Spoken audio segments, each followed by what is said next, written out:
chẳngចំណុចគនេះបើលោកគ្រូសូមអានឲ្យស្ដាប់គឺចំណុចគចូលប្រាប់លេខរបស់ដែលមានគុណនាមចង្អុល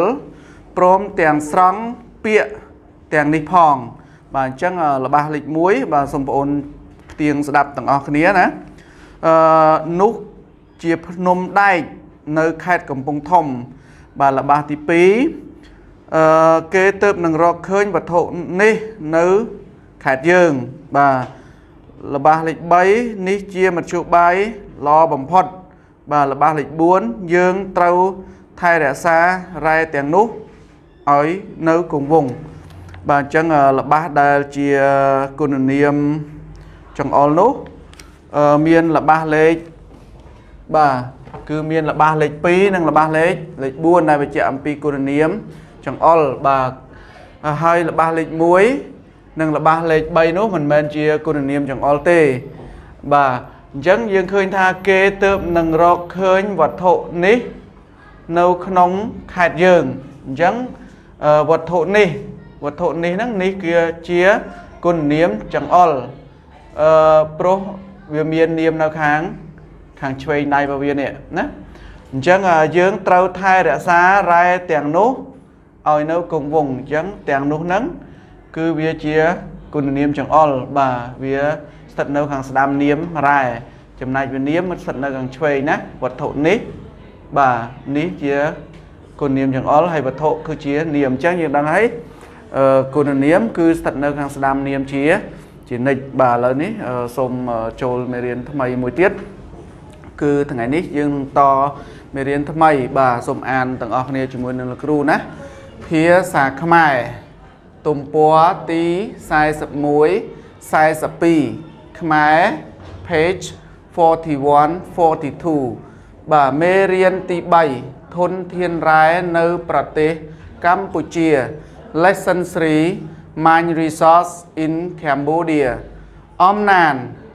រ៉ែប្រេងកាត reading all mine បាទឥឡូវនេះ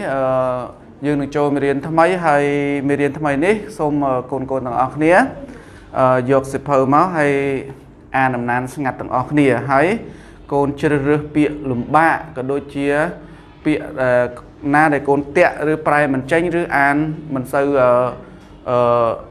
កើតគឺសូមកូនណូតវាទៅហើយជ្រើសរើសពាក្យកលឹះដែលពាក្យដែលពិបាកដើម្បីស្រង់យកមកឲ្យនឹងលោកគ្រូណា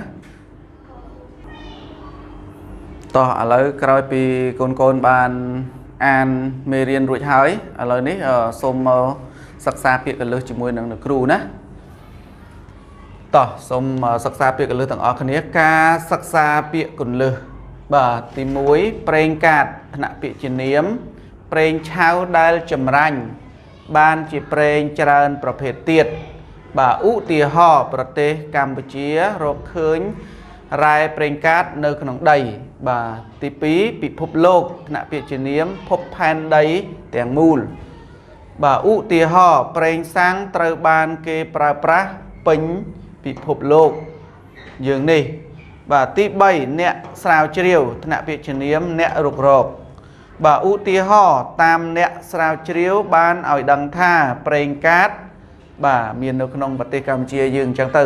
តែកន្លែងនេះគ្រូសរសេរអត់ទេណាអញ្ចឹងកូនដាក់តស្រេចតែកូនទេណាទី4ឧស្ម័នថ្នាក់ពាក្យជានាមចំហាយឬក៏កំសួលភាយឧទាហរណ៍នៅពេលបុកបំពង់ដល់ឧស្ម័នគេដឹងថាបាទគេដឹងថាចិត្តដល់ស្រទាប់ប្រេងអីចឹងទៅអាហ្នឹងកូនបន្ថែមខ្លួនឯងទៅណាទី5សិលាស្ពោតថ្នាក់ពាក្យជានាមថ្មដែលមិនហាប់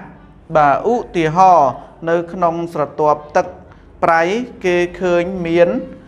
សិលាស្ពោតបាទអញ្ចឹងក្រោយពីកូនបានសិក្សាពាក្យកលឹះជាមួយលោកគ្រូហើយមកឥឡូវនេះលោកគ្រូសូមអាន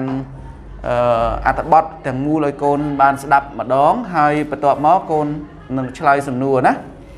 តោះឥឡូវនេះអំណានបាទរ៉ែប្រេងកាតបាទប្រេងកាតជារ៉ែមួយប្រភេទដែលមានតម្លៃជាងគេនៅលើពិភពលោក Nếuប្រទេសកម្ពុជាគេរកឃើញរ៉ែប្រេងកាតនៅក្នុងដីក្រោមបាតសមុទ្រនិងក្រោមបាតបឹងទន្លេសាបបច្ចុប្បន្ននេះក្រុមហ៊ុនវិនិយោគទុនជាច្រើនកំពុងចរចាជាមួយរាជរដ្ឋាភិបាលកម្ពុជាដើម្បីបូមប្រេងកាតនៅក្នុងសមុទ្រខ្មែរតាមអ្នកស្រាវជ្រាវបានឲ្យដឹងថាប្រេងកាតនៅក្នុងប្រទេសកម្ពុជាយើងមានរាប់ពាន់បារ៉ែលបាទគេធ្វើសំណង់បូមប្រេងក្នុងទឹកសមុទ្រឬទឹកសាបគេបុកទម្លុះដីមិនជ្រាបទឹកដោយឆ្លងកាត់ស្រទាប់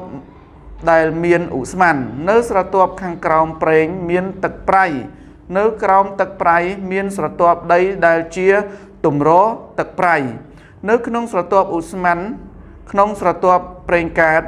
និងក្នុងស្រទាប់ទឹកប្រៃគេសង្កេតឃើញមានសិលាស្ពុត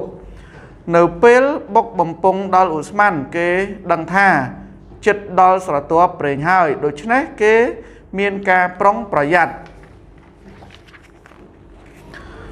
មិនឲ្យការបុកនេះជ្រុលហួសនាំឲ្យប្រេងកាតបាញ់ឡើងខ្លាំងហួសបំពង់បង្ហូរប្រេងដែលគេបូមពីក្នុងដីត្រូវហូរចូលបំពង់បង្ហូរទៅកាន់រោងចក្រចម្រាញ់ប្រេងកាតគេបានប្រេងច្រើនប្រភេទពីការចម្រាញ់ប្រេងឆៅដូចជាប្រេងកាតសម្រាប់យន្តហោះប្រេងសាំងប្រេងកាតប្រេងម៉ាស៊ូតប្រេងលំអិលនិងកាកសំណល់សម្រាប់ចក្រាលផ្លូវថ្នល់បាទប្រេងកាតឆៅឬមាសខ្មៅ